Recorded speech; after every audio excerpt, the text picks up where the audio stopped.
Morning, everyone. Wow, that's loud.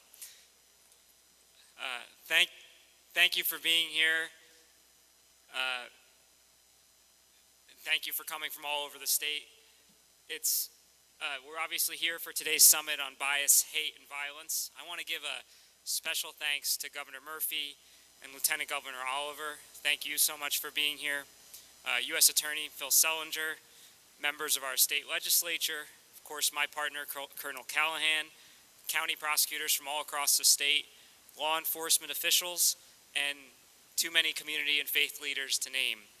I thank you not only for joining us today, but for your steadfast commitment and partnership in this ongoing fight to reduce hate and violence here in New Jersey. In particular, I want to thank the governor and the lieutenant governor, both for being here and their support, but most importantly for leading an administration in which I'm proud to serve that has been committed to using a whole of government approach to combat the rise of bias and hate. It really is great to see so many of you here, so many leaders who are committed to building a safer and more inclusive state. But the truth is, I wish we didn't have to gather today. The idea for this summit was born in the wake of the awful tragedy in Buffalo. And I want to thank in particular Larry Ham and Scott Richmond, who reached out to the governor and me in the moments literally after that shooting and suggested we host for the first time in a long time a statewide summit on bias and hate. Of course, that awful day, 10 women and men were slaughtered simply because of the color of their skin. They were gunned down while performing the most basic tasks: a trip to the supermarket, picking up a surprise birthday cake for a 3-year-old, buying a strawberry shortcake, making a grocery run for a relative. These are things we all do every single day, things that should never get someone killed. And yet we know, as horrific as they are, it's not only the incidents of mass or even fatal violence that are plaguing our communities. It's the steady drumbeat of hate that is all too prevalent across our country and across our state. It's the swastika drawn on a gym locker. It's the noose hung on a tree. It's the Chinese restaurant that's defaced.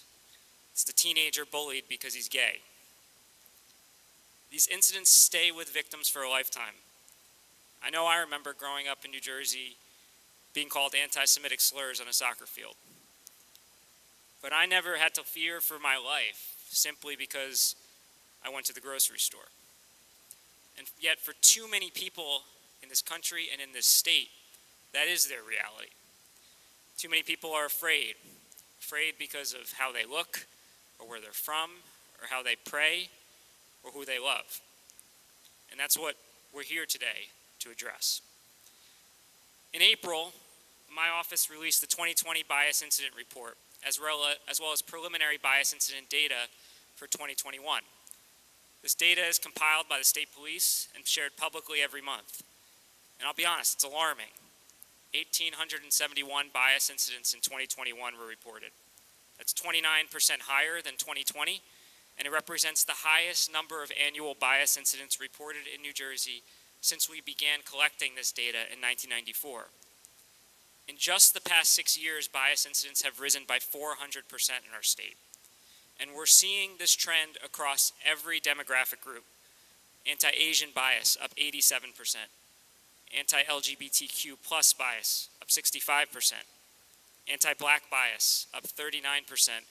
And still is the most common racially motivated bias incident in the state. Anti-Jewish bias, up 16%. I could go on.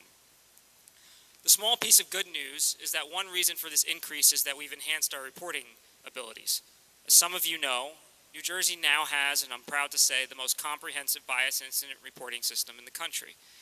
Recently, we've made it even easier for folks to report a complaint. They can do it now online. And it's important to note as well that bias incidents are still woefully underreported. We know the data we have is just a snapshot of what's actually occurring. But you should also know and have confidence that each report that comes in is thoroughly investigated. If charges are warranted, criminal charges, we'll bring them. And I want to recognize the work Prosecutor Billheimer in Ocean County that recently charged a terrorism case in response to an awful bias incident against Jews in Lakewood. U.S. Attorney charged a bias crime in the same case in the federal system. So we will bring charges when they're appropriate. But even when an incident doesn't rise to the level of a bias crime, we use these reports to inform our policy response, and we can pursue civil recourse where appropriate. But of course, we know that the rise in bias incidents is not strictly due to increased reporting. Hate and bias are on the rise. And we also know why that's the case. Just listen to the rhetoric used by too many people in positions of authority. Rhetoric that blamed the Asian American community for the coronavirus pandemic. Rhetoric related to the civil unrest following the George Floyd murder. And rhetoric surrounding the 2020 election, just to name a few. This rhetoric can spread like wildfire on social media platforms that have failed to live up to their obligations under their own terms of service, something we'll touch on more fully today. And once this rhetoric spreads on social media, people act on it. And they act on it in truly violent and dangerous ways.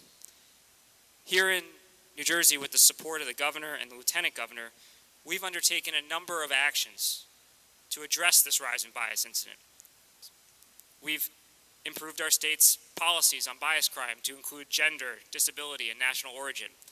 And we've updated our standards governing how we investigate and prosecute these crimes so that we're being even more aggressive in pursuing these cases. Our Division on Civil Rights continues to thoroughly investigate complaints of bias and discrimination, and it's played a critical role in implementing the recommendations of the Youth Bias Task Force.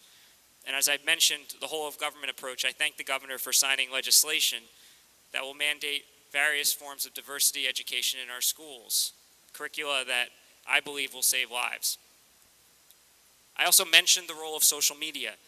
We have led national investigations into social media platforms. Just last month, we launched, in the wake of the Buffalo shooting, we launched a new investigation into the platforms Discord and Twitch. These investigations will seek to determine if the platforms are violating state consumer protection laws by failing to moderate harmful content and enforce policies that prevent violent extremism. And I commit to you that we'll continue to hold social media platforms accountable for the harms they are causing in our communities. We're using every available resource in our state to address the epidemic of gun violence, which all too often plays a role in bias crimes. Last year, we created a statewide gun violence reduction task force and an intelligence sharing network that will help us better lead investigations and prosecute violent crimes. Through this effort, we've held violent individuals and gun traffickers accountable, and I thank all of the prosecutors for their partnership. And of course, we stand ready and eager to use the tools proposed in the governor's Gun Safety 3.0 legislative package, tools that I know will save lives. I'm incredibly proud of the work we're doing in this state to address bias, hate, and violence, but there is so much more to be done. And I also recognize that the most effective tools we have are our partnerships between law enforcement and the communities that we serve. That's why today's event is so critical. And it's also why I'm announcing today that I've asked every county prosecutor in New Jersey to hold a community event that's specifically focused on hate and bias. We're making funding available from our office to support these events so that we can ensure that we have the opportunity to engage as many people across the state on what we call blue sky days. I'm stealing the colonel's term, when we are responding to a crisis. Because it's only by working together that we can effectively stop and slow this spread of hate. As I was preparing for this event, I couldn't help but think that last Friday marked the 7th anniversary of the awful shooting at Mother Emanuel Church in Charleston, which claimed the lives of Reverend Clem Pickney and 8 of his parishioners. I've told some of you this story, but I wasn't in government at the time, and in the days that followed, I went down to Charleston and I prayed with countless others outside of Mother Emanuel. And while I was there, I met a mother who brought her 8-year-old son to church that day. They were members of the church. And she told me that she brought her son there that day so that he could see that people went to his church to love people and not to hate people. That boy is 15 today, And here we are 7 years later, fresh off another spate of violent tragedies. And I can't help but think that we failed him. And we failed countless children like him who are growing up afraid because of some perceived difference. But I also haven't lost faith because I believe what we all believe, that being the most diverse state in the nation is something that we lift up, not something that we run from. And I'm proud to work in an administration that stands for the proposition that everyone is welcome. I know that by coming together as we are today, we can build bonds that will make our communities stronger, safer, and more secure. So I'm so grateful to have so many of you join us. I look forward to listening today, to learning from you, and to recommitting ourselves to this collective and critical effort. I want to real quickly thank the organizers from my office, particularly Sandeep Iyer and Bryn Whittle, as well as the governor's office for their support. These events are very difficult and they did an extraordinary job. And now it's my pleasure to turn it over to Imam W.D. Sharif for the invocation.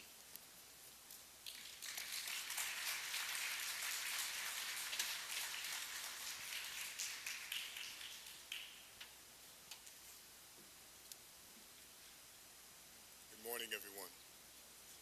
And for those who can appreciate the salutation of peace be upon you all, to Governor Murphy, to Attorney General Platkin, to Lieutenant Governor Oliver, and to our U.S. Attorney General Salinger.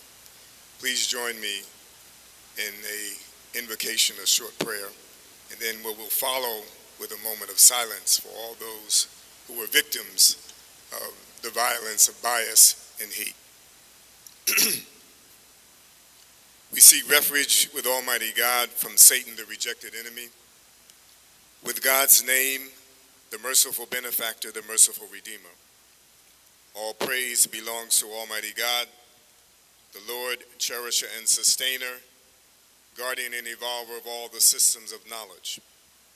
The merciful benefactor, the merciful redeemer, master of the day of judgment. You alone do we worship, in your aid do we seek. Guide us on the straight path, the path of those upon whom you have bestowed your grace, not of those who earn your punishment, nor of those who go astray. And may we now observe a moment of silence.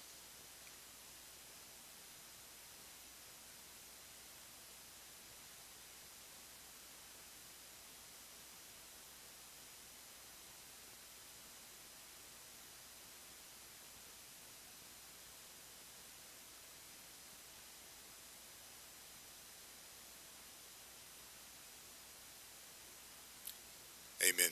Thank you.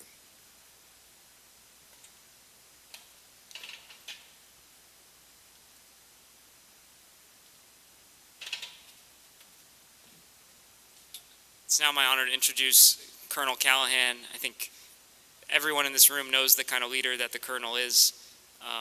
For those of you who don't know, the Colonel has joined the same prayer call every morning since the very beginning of the pandemic. He is truly a remarkable leader, not just a law enforcement leader, but a remarkable leader in our communities, and he's the best partner I could possibly have. So an honor to have Colonel with us today and say a few words.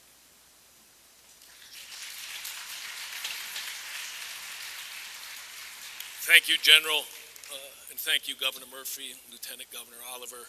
Humbled and honored to be here. The General spoke of that call in the morning. I'm looking at, where's Reverend Green? Right here. It was his idea. March 13th, 2020, for me to get on and pray with faith-based leaders around the state. And we were praying about COVID at that time. And there was an attraction to that call because it was built on a foundation of relationship, and that love and lightness is what was going to drive out darkness in whatever form that was, if that was in the form of COVID or if that was in the form of hate and biased crime.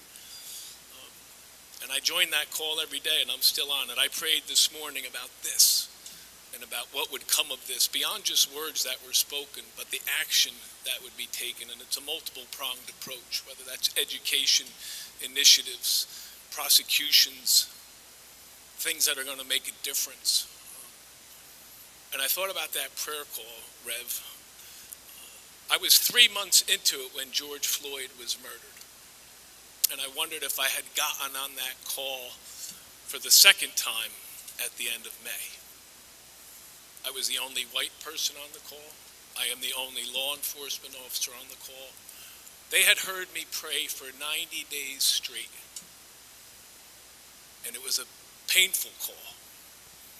And we've had it again and again. Buffalo, you think of the things we've prayed for in 2+ years. Uvalde, Philadelphia, time and time again. But we're not getting to know each other around yellow crime scene tape here. We're getting to know each other at churches and at barbecues and at basketball games. And that's what's going to make the difference, especially with our youth, when our youth see that.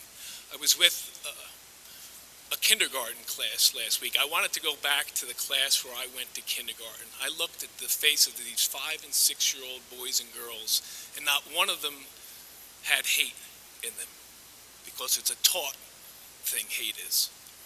And I thought, where would they be in 10 or 15 years ago with these, right? Easy to hit send and send a painful message. And we have troopers out there, we call it trooper talk, talking about bias and hate and social media and proliferating hate in a time and in a country where we're so fascinated with picking sides and teams, and if you're not on my side, you're on a dark side. On and on, we see that division.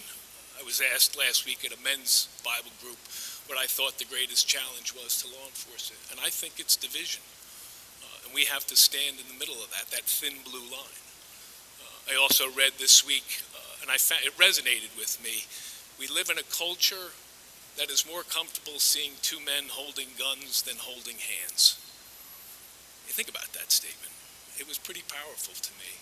And I think it's incumbent upon each one of us here, not only within these walls of this institution, but out on the streets, the Larry Hams of the world, to go out there with our youngest ones from the time they're 5, that we show them what love is all about, that we show them that example of what being a peacekeeper is, and about Jesus when he stood on that Sermon on the Mount and talked about, blessed are the peacemakers, for they shall be called the children of God.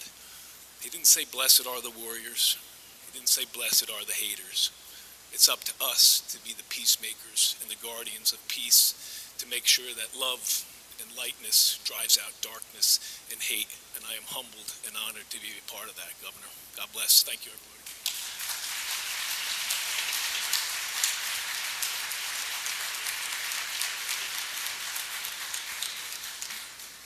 Thank you, Colonel. One quick housekeeping. You've all received little cards. On it, there's a QR code, which I think we're all familiar with now. You can use that to submit questions. We do want it to be interactive. There's also old-fashioned postcards with pencils if you can't figure it out, so we'll make that available too. It's now my honor to introduce the United States Attorney, Philip Selinger. President Biden had the good sense to nominate Philip in October of last year. He was confirmed to his position in December.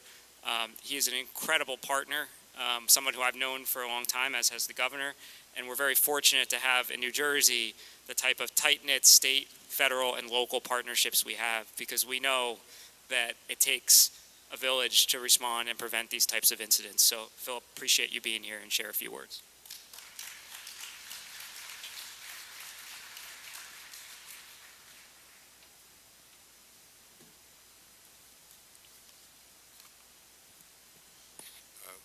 Thank you, General. I can think of no better partner for the law enforcement efforts that we have to combat hate and bias on the federal and state level in partnership than General Platkin, Governor Murphy. Our offices, the Attorney General's U.S. Attorney's offices, meet regularly and work together addressing issues of hate and bias. And thank you, General and Governor, for your inspired leadership. Let me be clear that combating hate is central to the mission of the United States Attorney's Office and one of our highest priorities. The Department of Justice was created after the Civil War. And it was created, its first mission was to fight the activities of the Ku Klux Klan in defeating the civil rights of black American citizens. And hundreds of prosecutions were launched by the Department of Justice at that time. More recently, those of us who are old enough, myself, Governor Murphy, we remember the civil rights movement of the 60s, when the Department of Justice walked arm in arm, escorting black students to universities in the South, forcing government officials and administration officials to allow those students entry to school. And the Department of Justice prosecuted the most heinous lynchings, church bombings, and murders during that period. And has been indicated by General Platkin, hate and bias remains terribly important today. So because of the dramatic increase in hate and violence, when I became U.S. Attorney, one of the first acts I took was to create a Civil Rights Division within the United States Attorney's Office, which brought together both criminal and civil rights attorneys working together to combat hate and bias, protect civil rights. We added resources to that department division, and it's now been a force multiplier. General Platkin talked about the efforts of the county prosecutor and my office to bring hate crime charges against the perpetrator of an attack, a violent attack, against visibly identifiable members of the Orthodox Jewish community.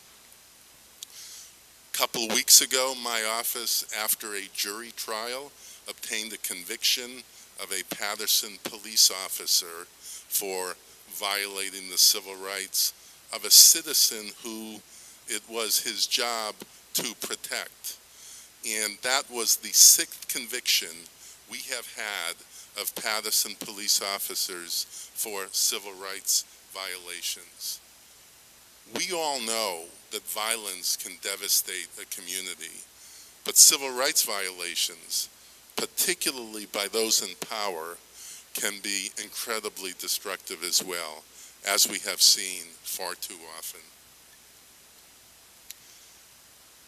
On the civil side, the U.S. Attorney's Office also has robust enforcement efforts. We are overseeing consent decrees to enforce constitutional policing in Newark, who has become one of our strongest partners in a violent crime initiative.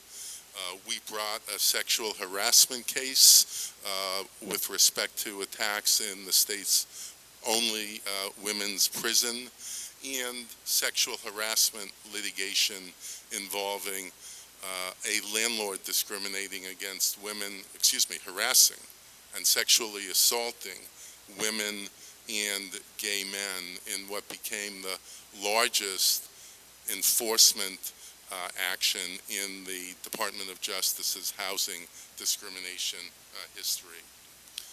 And we also prioritize enforcement actions to protect the faith communities. As some of you know, several years ago in Bernards Township, a mosque was sought to be built, and the township erected discriminatory barriers when there was a right under the zoning ordinances to construct. And after years of proceedings, the application to build a mosque was denied. Teaming up with an extraordinary leader who is going to be speaking on one of your panels today, Dr. Ali Chowdhury, we filed a lawsuit forcing Bernards Township to allow the mosque to be built, and I am very pleased that that mosque will open later this year.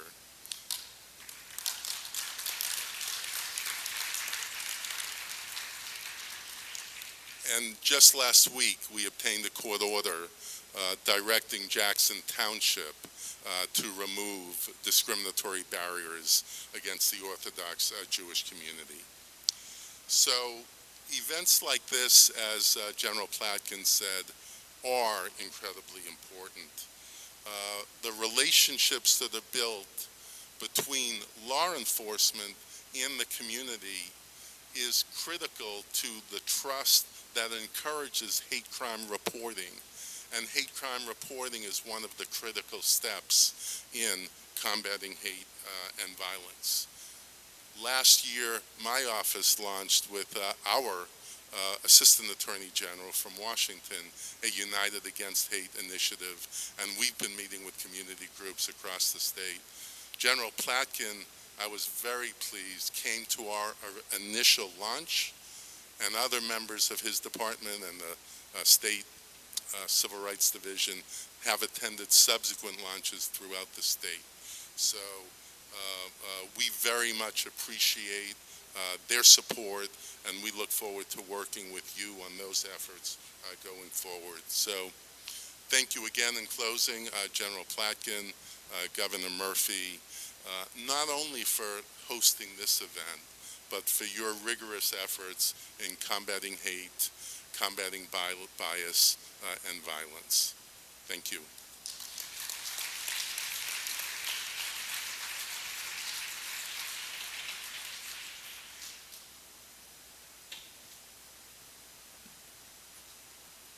It's now my honor to introduce Lieutenant Governor Oliver. I think everybody knows her credentials at this point. First black woman speaker in state history, first woman of color elected statewide office in New Jersey, but that really just doesn't even scratch the surface. For those of us who've had the privilege to work with her, she's worked at every level of government in this state and has improved the lives of so many people, in particular in the city that we're currently sitting in, and it's an honor for me to serve with her, and I appreciate so much that you'd be here today.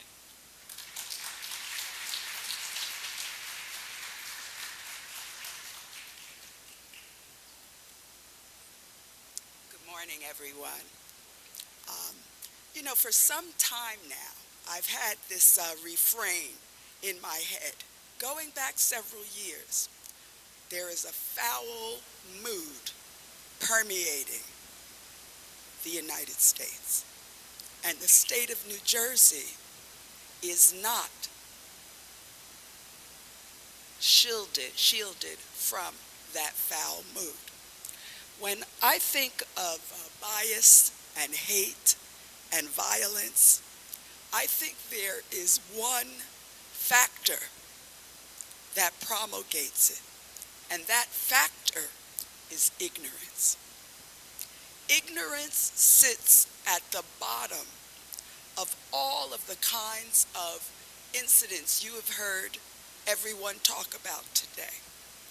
When I think about violence in Lakewood, violence in Jersey City, violence and bias right here in the city of Newark, you cannot visit any county in this state and not have people share with you experiences with bias, violence, and hate.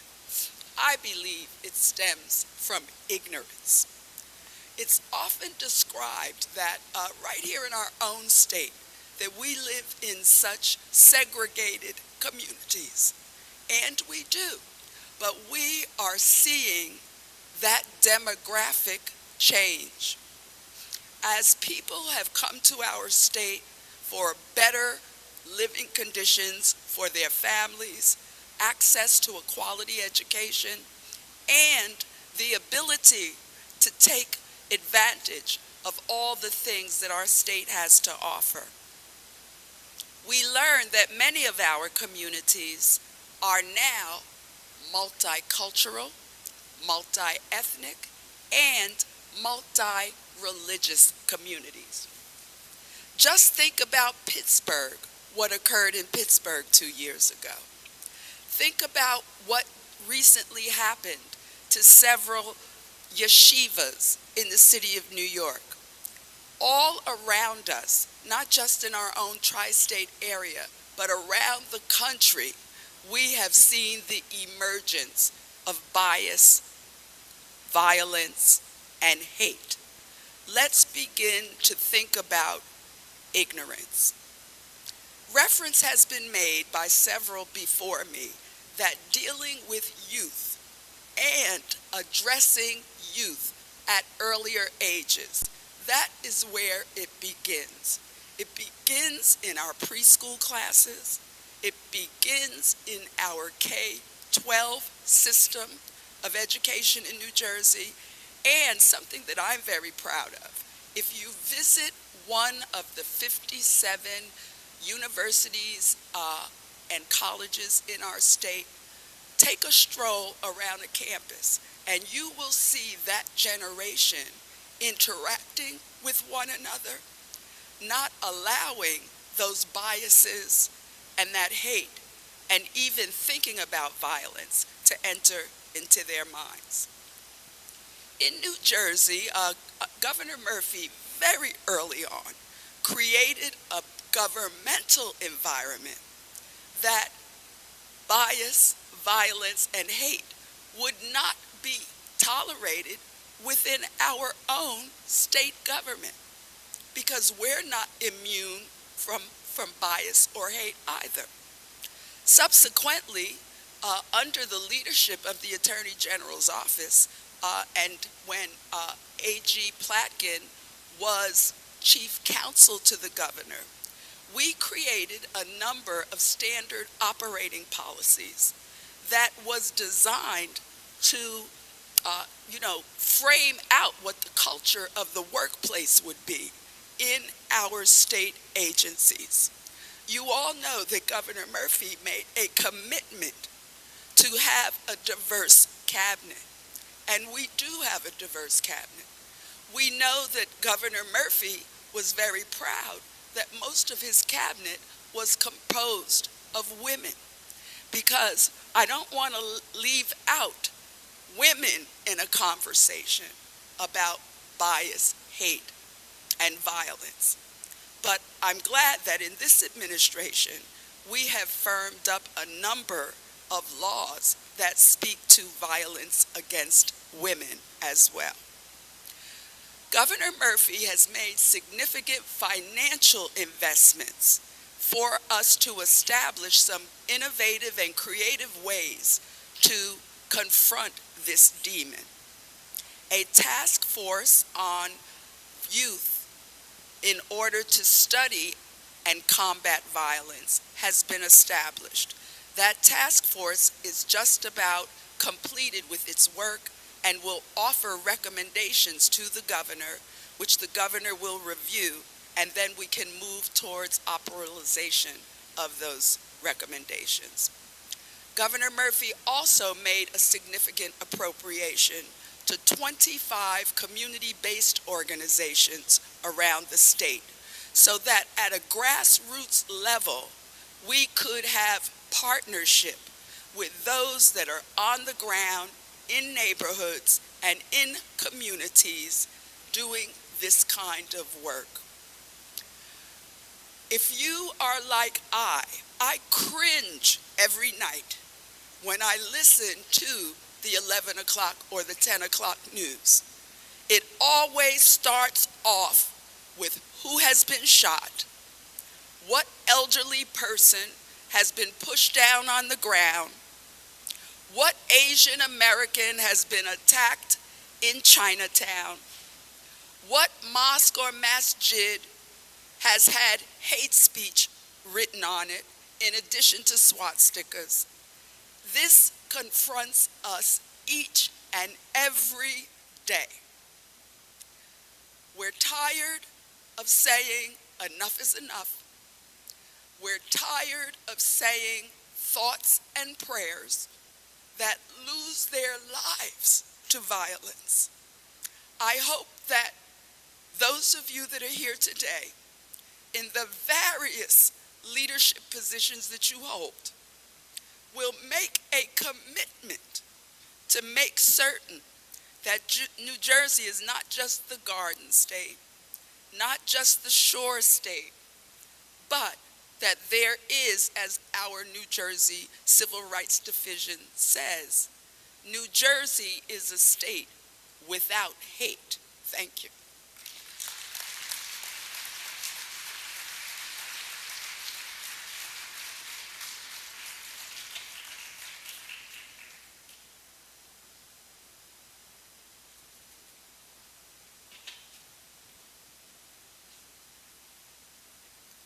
Thank you so much, Lieutenant Governor. It's now my honor to ask Larry Ham to come up and introduce the governor.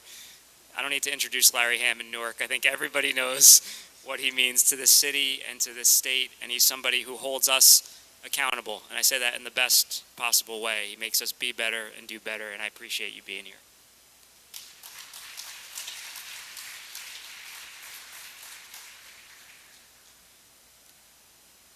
Governor Murphy, Lieutenant Governor Oliver, U.S. Attorney Selinger, Attorney General Platkin, Colonel Callahan, ladies and gentlemen, good morning.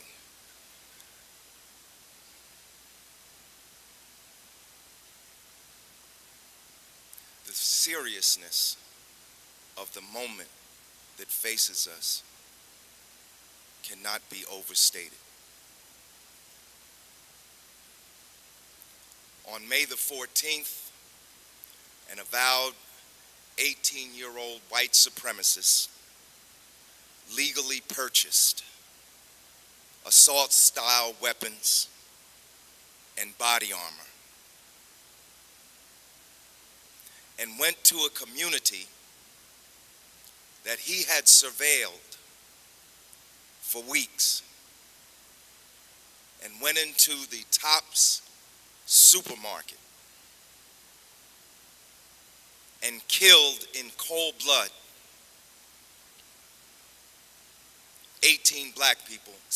10 black people, most of whom, all of whom, were African Americans. And while we're here to talk about the issue of bias, there's a confluence here with other issues.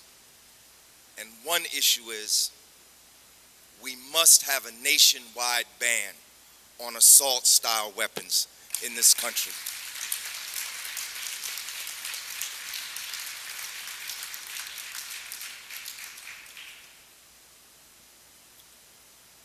Hearing about the racist massacre in Buffalo, New York, I was caught up in a storm of emotions. But I thought back to 1995 when Tim McVeigh blew up the federal building in Oklahoma City and killed 186 people, many of whom were children in a daycare center. In the aftermath, the FBI said at that time that there were 250 white supremacist organizations dedicated to the violent overthrow of the United States government. And then I thought about how Dylan Roof went into Mother Emanuel Church and killed 9 black people while they were praying after inviting him into the church to pray with him. And then I thought about the white supremacist domestic terrorist attack on the government of the United States on January 6th. And since that time, federal and state agencies have said that the greatest danger to public safety in our country and in our state was violent white supremacist domestic terrorist organizations. And I thought about what we could do about this.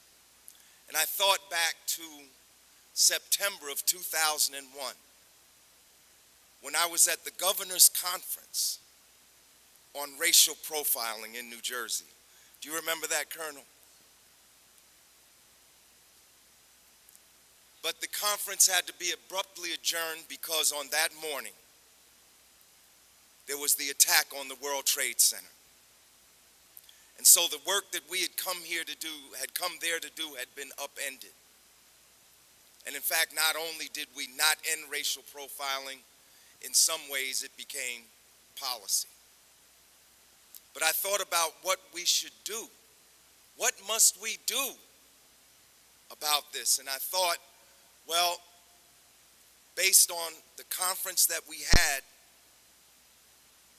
in 2001 said maybe we could call a similar conference, and I reached out to Governor Murphy on Sunday, May 15th, the day after the racist massacre in Boston. And I suggested to the governor that we convene a summit of a similar type to that of 2001, bring together representatives from all sectors of law enforcement, our political bodies, academics, concerned citizens, so that we could not only talk about this, but come up with a plan of action. The same day after I reached out to Governor Murphy, that same day I received a call from Attorney General Platkin. And here we are 30 days later. I thank you, Governor Murphy, and your administration for this rapid response that we made at that time. Thank you so much. And now, it's my pleasure to introduce the governor of the state of New Jersey, Governor Philip Murphy.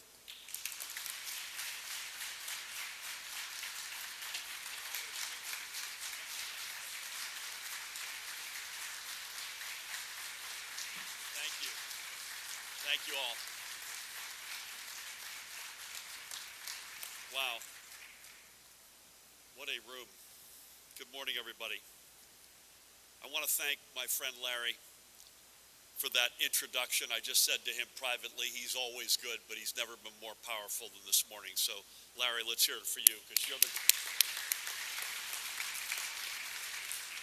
He reminded me by showing me the text exchange from that Sunday, and in many respects, it's because of your impetus that we're here and all the good work that the People's Organization for Progress does. And I remember meeting you in that basement cafeteria many years ago, and you've been right by our side ever since. And as Matt said, you challenge us in the very best sense of the word. Thank you for everything. To Acting Attorney General Matt Platkin, I want to thank you for leading our administration's efforts to meaningfully combat bias wherever it pops up across our state. And it must be said that Larry and Matt and I, Reverend Green and others were together. This is the second day in a row we've been together. Yesterday, commemorating Juneteenth, and today for this summit on bias incidents and hate crimes. As you may likely know, that I've known Matt for a long time, longer literally than any other member on our team. He was volunteer number one when it was cold, dark, and lonely. I know he takes this mission not just from a viewpoint of his professional obligation as New Jersey's chief law enforcement officer, but as a unique moral obligation, educated by, among other influences, his faith. I also give my deepest appreciation to your partners, Matt, in this effort, those who have already spoken, including my incredible partner in government, Lieutenant Governor Sheila Y. Oliver, State Police Superintendent Colonel Pat Callahan, U.S. Attorney Phil Sellinger, Imam Dean Sharif, assalamu alaikum to you and your colleagues. Phil mentioned this, and I think it is verifiably the case. I don't think any other state in America has a strong working relationship between the U.S. Attorney's Office on the one hand and the Attorney General and law enforcement at the state level on the other hand, and it takes both sides of that to make that happen. I also want to acknowledge Paramel Garg, our Chief Counsel. Paramel, thank you for your leadership. I want to give a huge shout out to Rutgers University for hosting us today. This institution plays a tremendous role in all facets of the future of our state. And this mission includes ensuring that the students who walk into Rutgers as freshmen leave with all the tools to not only forge a successful career, but also the tools to be engaged and caring citizens of this nation and residents of this state. And that includes respecting the great diversity of our state. Not just respecting, I should say, but revering. Our diversity is truly one of our greatest strengths, if not our greatest strength. It has been for generations, and we will not shy from upholding and promoting these values.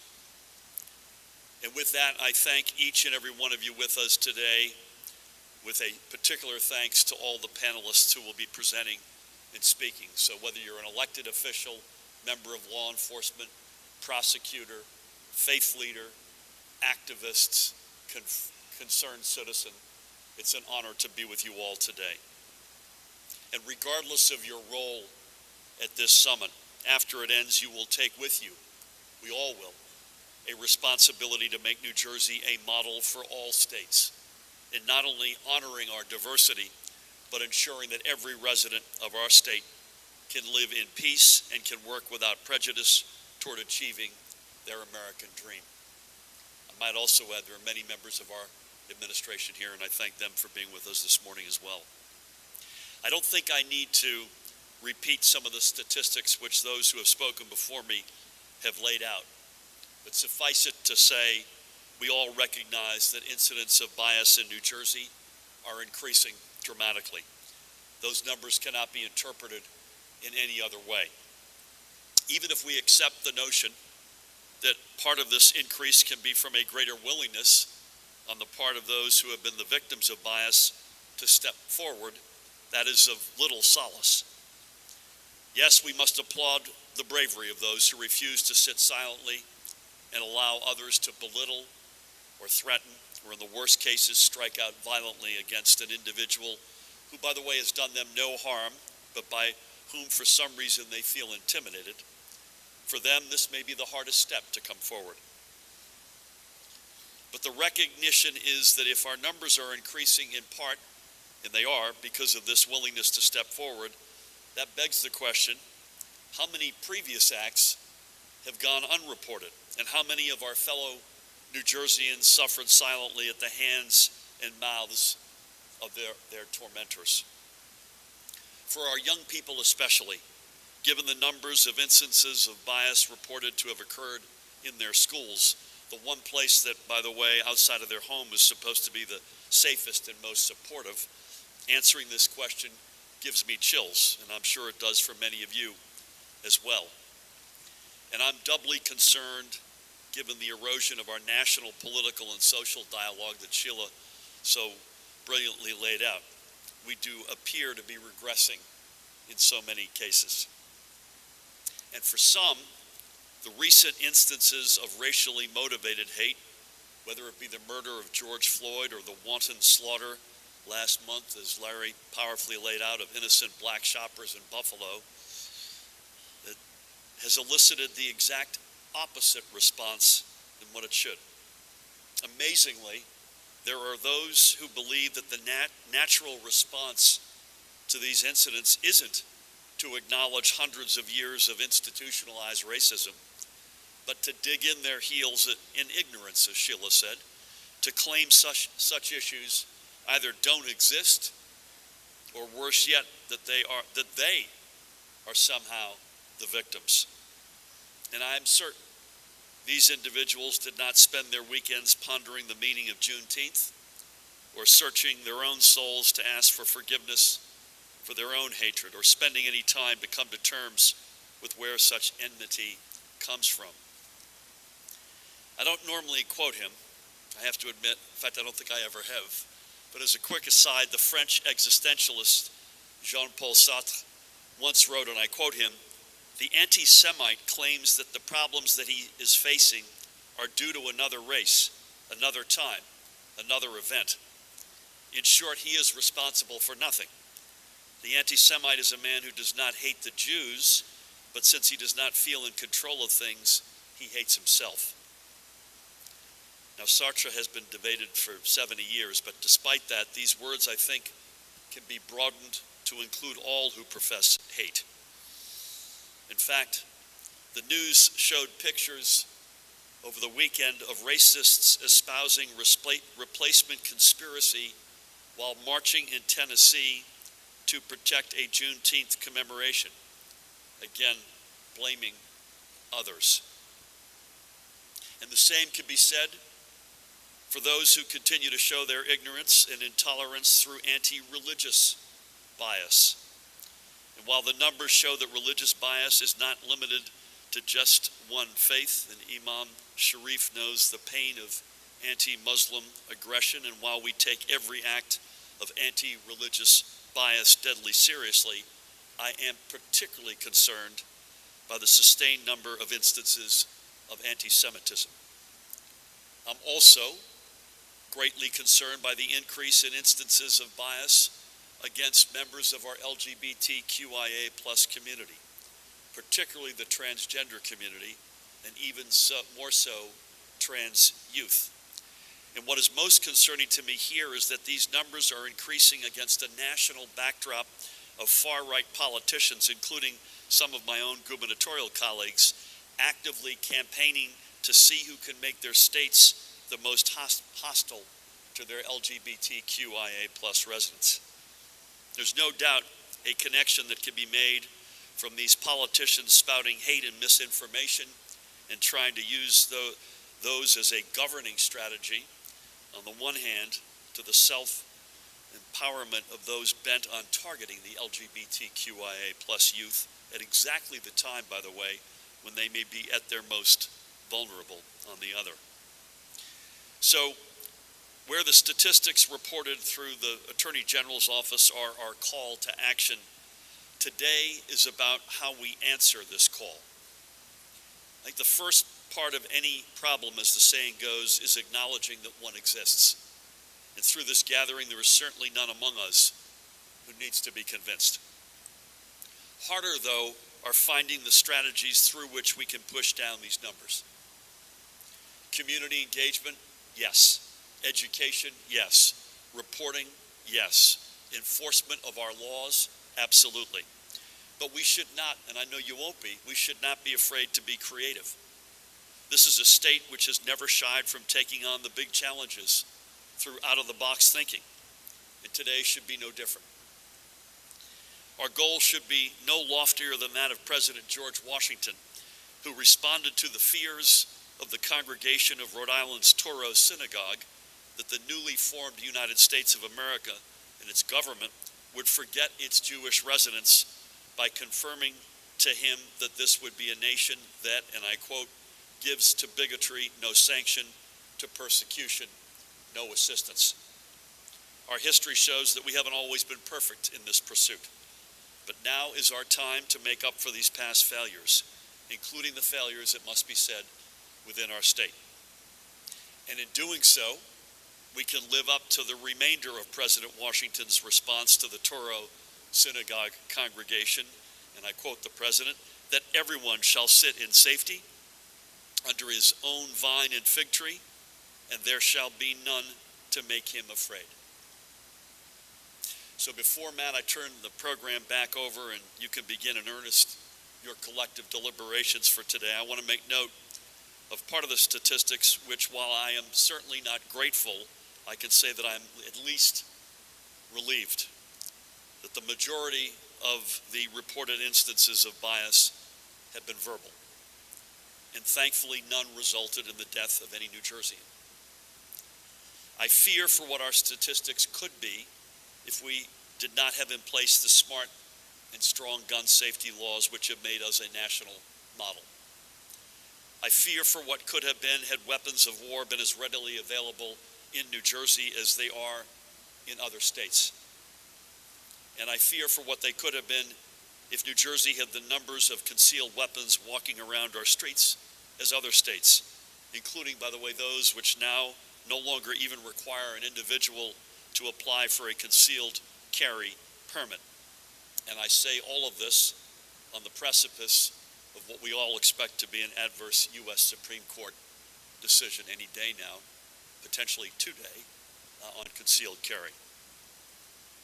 I think this is where the work you are undertaking today intersects with our continued efforts to further strengthen our own gun laws to ensure that no weapon ends up in the wrong hands, especially hands under the control of a head full of hate. So let's continue to do all that we can on every front to ensure that every New Jerseyan can live lives full of respect and dignity.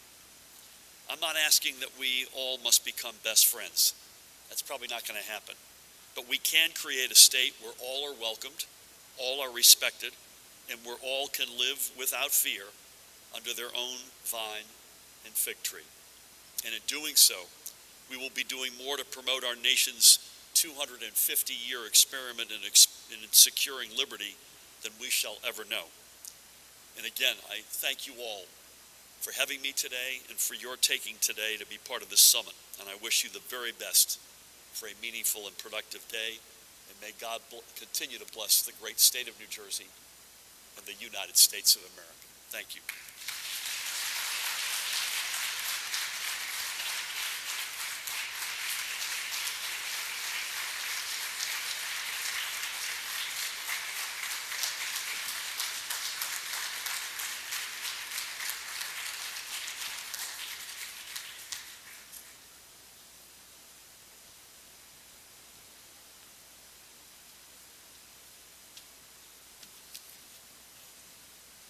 Can we get another round of applause for the governor and all our speakers?